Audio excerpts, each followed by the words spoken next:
memastikan tenaga kerja kita mendapatkan perlindungan, mendapatkan hak-haknya, mendapatkan kehormatannya, diperlakukan dengan baik, ya, itu akan terus kita perjuangkan. Kita ingin mereka karena berkontribusi pada perekonomian negara-negara itu betul-betul mendapatkan haknya, mendapatkan perlindungan, termasuk penghasilan yang layak. Selama ini terus terang kita menghadapi sejumlah isu. Selama ini pula kita gigih berdiplomasi dengan negara-negara yang menerima tenaga kerja kita. Dengan Malaysia, dengan Saudi Arabia.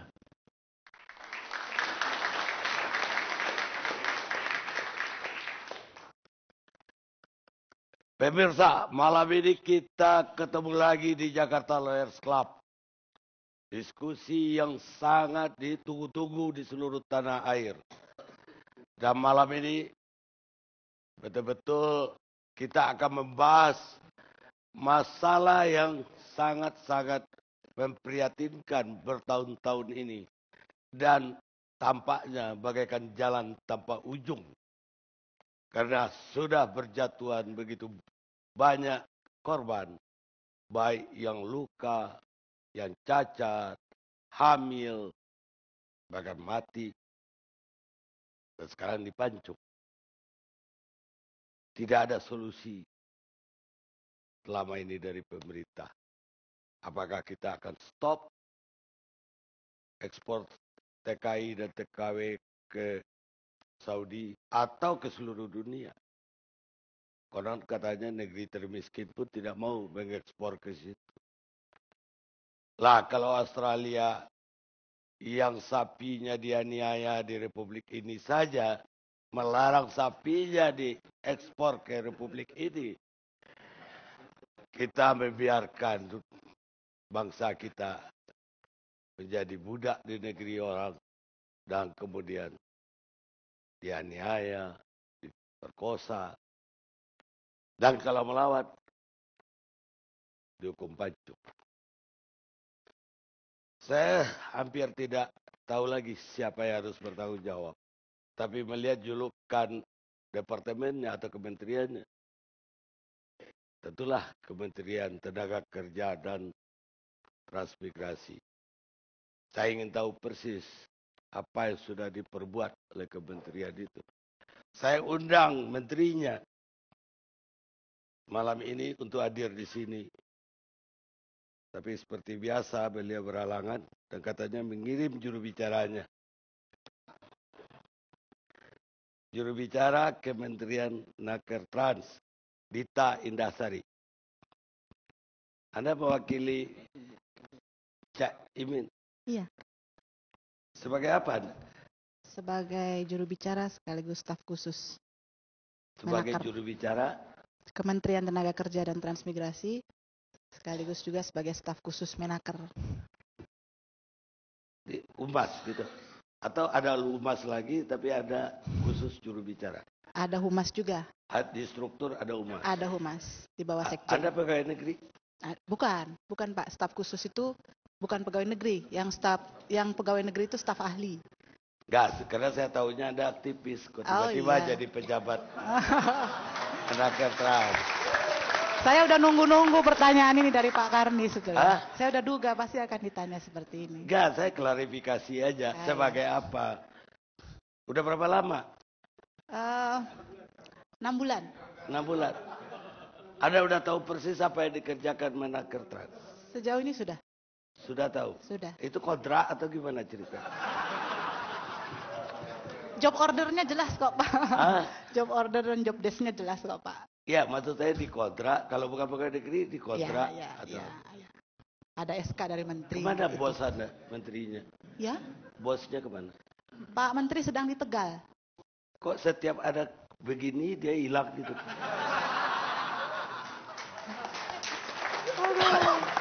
Enggak hilang Pak. Jadi memang kan biasanya kasus seperti ini kan tidak Ini kan musibah Pak, jadi tidak diketahui kapan tiba-tiba muncul. Enggak, udah 3 kali kita ngadain khusus kemudian, soal TKW.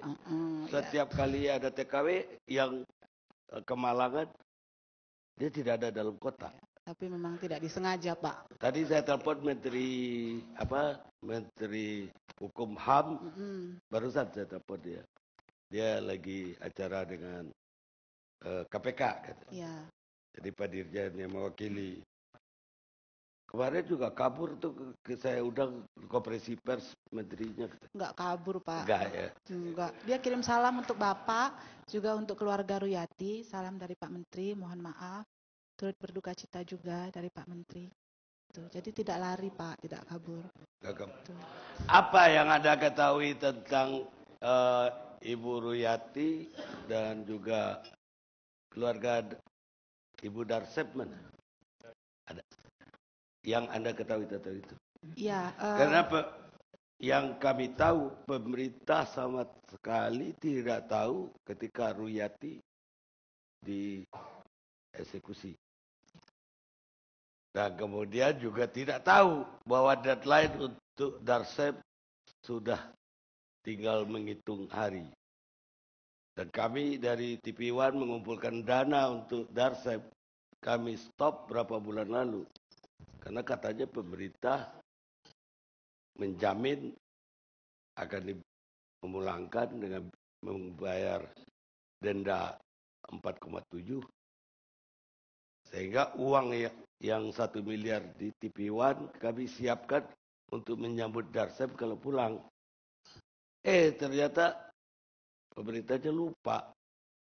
Gimana, coba Anda jelas. Ya, yang kami pahami tentang almarhumah Ruyati adalah beliau berangkat ke Saudi Arabia berdasarkan penjelasan PPTKIS itu tanggal 3 September ya 2008, ditempatkan oleh PT Dasagraha Utama. Tadi juga sudah kami panggil ke kantor untuk menjelaskan persoalan. Kapan dipanggil?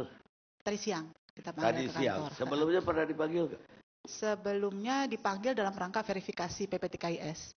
Jadi kami kan memang sekarang sedang memverifikasi PPTKIS mana yang layak dipertahankan dan mana yang memang harus ditutup atau diskors. Kenapa Menaker Trans tidak panggil ketika Ruyati divonis? Pada saat itu kita sudah berkoordinasi dengan Kemlu dan PPTKIS memang juga sudah kita panggil, kita minta penjelasan pada waktu itu.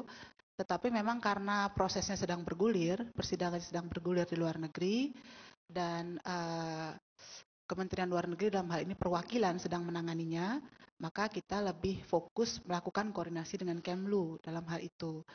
Tetapi ketika Ibu Ruyati meninggal, kemudian kita bersama BNP 2 TKI langsung memanggil PPTKIS dan asuransi untuk memastikan bahwa hak-hak Ibu Ruyati yang masih tertinggal itu segera dipenuhi.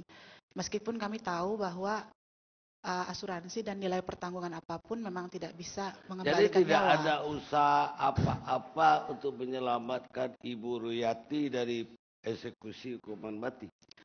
Ya, kita berkoordinasi dengan Kemlu Pak, dan perwakilan kita di sana juga dengan Atase Naker ya. Menaker punya Atase loh di sana, tidak hanya Atase Naker di Riyadh dan Atase teknis di Jeddah. Apalagi ada 2, ngapain aja itu Atase di sana? Nah, Atase kita ya ikut mengumpulkan kemajuan dan data-data tentang TKI-TKI kita di sana Pak. Tetapi begitu itu masuk ranah pidana, memang itu kemudian lebih banyak peran dari perwakilan Kementerian Luar Negeri dalam rangka perlindungan WNI. Jadi begitu Pak, bukan kemudian ini melemparkan persoalan, tapi memang Enggak, Menaker harusnya seandainya Menaker itu aktif, tidak terjadi pembunuhan oleh Ibu almarhumah Ruyati terhadap si majikannya itu. Kenapa? Karena dia udah patah duluan, tidak dibayar gajinya, disiksa juga. Artinya kalau Menaker turun tangan ketika itu udah PJTKI-nya disuruh bawa pulang, selamat itu nyawa. Ya. Jadi tadi kita sudah panggil Pak PPTKIS-nya. Jadi begini Pak, Begitu kasus ini muncul, saya berkoordinasi dengan atasan teknis kami di Jeddah. Kapan itu? Hari Minggu Hari siang. Minggu udah meninggal dia, Bu. Ya. Saya bicara sebelum dia meninggal. Ya, jadi saya ingin tahu karena ada berita tentang penyiksaan dan sebagainya kan. Sebelumnya kita Ya. udah beritain, Bu. Ya, jadi kemudian kita minta keterangan dari atasan naker di sana, atasan teknis, bagaimana sebetulnya kronologi persoalannya. Kemudian kami dikirimkan kronologi persoalan plus bagaimana kasus itu bergulir. Berikut pengakuan korban ketika dalam persidangan.